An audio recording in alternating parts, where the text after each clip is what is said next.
As a copyright owner, do you know the rights you are entitled to? If yes, then you're on track to publish your musical content or already doing so. If no, then you're leaving something on the table called royalties, which simply is monies paid to you for your musical content being used by an individual or a company for a period. When those monies cannot be tied to an author or composer, with time, they enter what is called a black box, aka unallocated or unclaimed royalties, which can be claimed going back a certain number of years with the services of an entertainment lawyer. Now, let's look at the types of publishing rights every author or composer should know. Performance rights or public performance is your music being consumed publicly at a live event, on the radio, on TV, and online. It makes you entitled to a royalty paid to an author or composer and their publishers. Exercising this right requires being affiliated with a performance rights organization, PRO, such as ASCAP, BMI, PRS, and many others. Just check out my video on Identify Creatives for more information.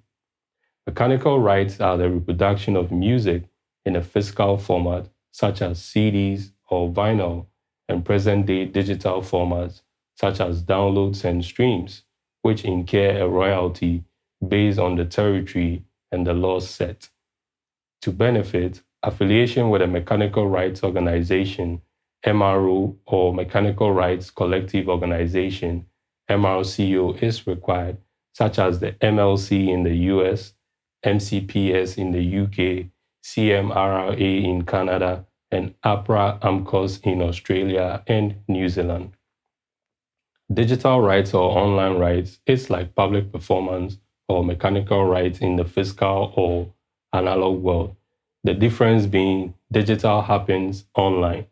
If someone watches your music video or listens to your music, then your digital rights are being exercised. Affiliating yourself with a PRO and MRO takes care of those rights. Synchronization rights or sync enables an author or composer and their publisher to negotiate the fees directly with a production company. It also brings about a surge in your royalties and your exposure if you can land a deal. Then you have a moral right to decide who can and cannot use your music.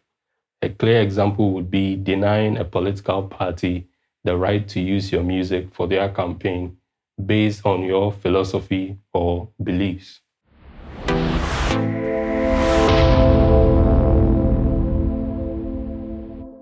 We also have sheet, lyrics, and print music rights, which is where a composition is transcribed into a book or merchandise for people to purchase. This one is usually taken care of or handled by the rights holders. Finally, we have grant rights or grant performing rights. These surround several copyrights as the vocal work, the music, the choreography, the stagecraft, and many others. All the copyrights under grant rights have the same value and cover performances of musical theater works, operas, ballets, and many more. It is usually outside the scope of PROs.